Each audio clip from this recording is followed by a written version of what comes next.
Galerinha do meu cantinho show, eu estou aqui com a solução de água, 500 ml de água, uma colher rasa de chá de sal e uma colher de sopa cheia de açúcar. Então isso aqui é para prevenir diarreia nas galinhas. Eu coloco aqui a mistura do açúcar com sal.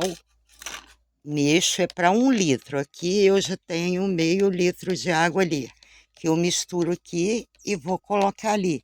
E já tem 1 litro pronto aqui, porque eu vou botar nos 2 bebedouros. E é bom colocar à tarde, entendeu? Aí você faz isso e coloca no bebedouro. E aqui está pronto, gente, o soro caseiro para as galinhas.